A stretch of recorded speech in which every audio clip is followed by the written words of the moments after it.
अगर सोनम चाहती तो अपने पति की जान बचा सकती थी, लेकिन उसने ऐसा नहीं किया। तब राजा और सोनम पहुंचते हैं मेघालय। तब सोनम कातिल को फोन करती है कि आप मेघालय आ जाओ। तब कातिल मना करता है कि मैं मेघालय नहीं आऊंगा, मैं ये काम नहीं करूंगा। तब सोनम कातिल को बोलती है कि मैं आपको एडवांस पैसे दूंगी इस काम को। तब वो कातिल पूरी प्लानिंग के साथ पहुंचता है मेघालय, और जब पूरा प्लानिंग हो जाता है तब वो कातिल लास्ट समय पे उसके हाथ थरथराते हैं। जब वो राजा के सामने पहुंचता है तब उस हाथ को मजबूत करने के लिए राजा की पत्नी सोनम ने अपने पति के पॉकेट से 15,000 रुपए निकाले और उसी वक्त कातिल के हाथों को मजबूत कर दिया। दोस्तों, इस घटना को देखने के बाद राजा की आंखों ने एक सवाल तो जरूर पूछा होगा कि आखिर मेरी गलती क्या थी। मैंने तो सिर्फ एक सपना देखा था सोनम के साथ एक नई दुनिया बसाने, एक नए सपने, एक नया संसार बसाने को। मैंने सिर्फ एक सपना देखा था, एक नई दुनिया की मुझे उम्मीद थी कि आज मेरा परिवार बसने जा रहा है। लेकिन वहाँ पे सोनम ने उसके सारे सपने तोड़ दिए। उसकी आंखों ने एक सवाल तो जरूर पूछा होगा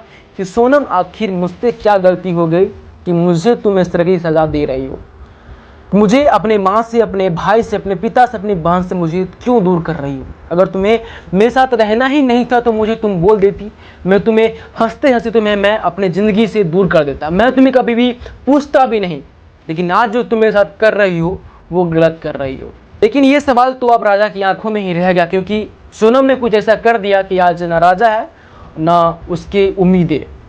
ठीक इसी प्रकार की घटना सामने आती है यूपी की बिजनौर से, जहाँ पे पति सरकारी रेलवे के कर्मचारी था, पत्नी हाउसवाइफ थी। दोनों ने लव मैरिज शादी किया था। लोग उन्हें खुशहाल कपल मान रहे थे और दीपक भी शायद खुद को खुशहाल कपल मान रहा था, लेकिन शायद उसको मालूम नहीं था कि उसकी पत्नी का पहला प्रेमी कोई और है और उसकी पत्नी अपने पहले प्रेमी की चाहत में उसकी जान ले सकती है। और हुआ कुछ भी ऐसा ही। तो जब दीपक सो रहा था तब उसकी पत्नी ने अपने पति की गला घोंटकर हत्या कर दी। हत्या के बाद जोरों शोरों से आवाज़ देने लगी कि मेरे पति को हार्ट अटैक आ गया, हार्ट अटैक आ गया। तब लोग घर वाले दौड़ के आते हैं और जब देखते हैं दीपक को तो उसके गले में फंदे का निशान बना हुआ था। और जब शिवानी से पूछताछ की जाती तो शिवानी ने साफ साफ अपनी बातों को कबूला की, मैं अपने पहले प्रेमी के साथ रहना चाहती थी, इसलिए मैंने अपने पति की हत्या कर दी। इसी प्रकार का एक और घटना सामने आता है हरियाणा से, जहां पे रवीना राव सिर्फ इसलिए अपने पति को मार देती है क्योंकि उसके पति प्रवीण उसको रील बनाने के चक्कर में रील बनाने से रोक रहा था।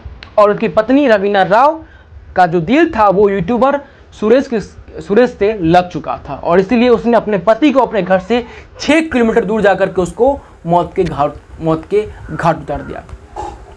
दोस्तों, हमारे देश में ऐसी घटना लगातार देखने को मिल रही है, जहाँ पे पति को कोई ड्रम में भर रहा है, कोई फ्रीज में भर रहा है, तो कोई उसको सूटकेस में बंद कर दे रहा है। भाई साहब, इस देश में आखिर हो क्या रहा है यार। अब जानते हैं कि यहाँ पे आखिर ये घटना आखिर हो क्यों रही, आखिर क्यों लगातार ये जो महिलाएं हैं अपने पति की खून की प्यासी बन रही हैं। दोस्तों, यहाँ पे जो पहला कारण ये हो सकता है कि जो आजकल के जो माता पिता है वो अपने बच्चे के बिना उसकी मर्जी जाने उसकी शादी किसी और से करवा देते हैं। पहली तो कारण ये हो सकता है। दूसरा, तो आजकल के जो लड़कियां हैं वो अपने पति के साथ कंफर्ट जोन महसूस नहीं कर पाती होंगी, या उनका जो पहला जो प्रेम था कोई और भी हो सकता है और उन्हें अपना जो मनचाहा प्रेम नहीं मिला तो अपने जो नए जीवन साथी है वो उनसे आज़ाद होना चाहती है, क्योंकि कोर्ट कचहरी के लफड़े वो झेलना पसंद नहीं करते हैं। लेकिन दोस्तों, सवाल ये उठता है कि यहाँ पे लड़कों का क्या दोष है यार। वो तो भाई कुछ नहीं जानते यार। वो ये तक नहीं जानते कि जो लड़की उनके जीवन में आने वाली है वो उनका जीवन ही छीन लेगी यार, उनके माता पिता के सपने को छीन लेगी, उनके सारे अरमानों को छीन लेगी।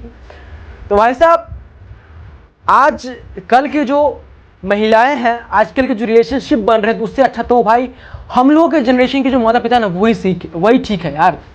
उनके समय में ऐसा कुछ घटना नहीं था यार। वो अगर पिताजी ने कुछ माँ को बोल दिया तो माँ ने भी पिताजी को कुछ बातें बोल दी, कुछ सुना दिए, लेकिन दोनों में बहुत ही प्रेम है। आप इस बात को जानिएगा, क्योंकि पहले के समय में जो भाई शिक्षा थी ना वो उससे ज़्यादा शिक्षा बढ़ चुकी है आज के समय में, लेकिन संस्कार जो पहले था वो संस्कार आज के बच्चों में नहीं है, आज की जनरेशन में नहीं है वो। तो ये कारण भी हो सकता है आजकल की इस घटनाओं के पीछे। दोस्तों, आगे बढ़ने से पहले मैं आपको सोनम और राजा की कुछ ऐसी क्लिप्स मैं आपको दिखाने वाला हूँ जो आपकी आंखों को नम कर देंगी, चलिए उन सारे क्लिप्स को देखते हैं हम लोग।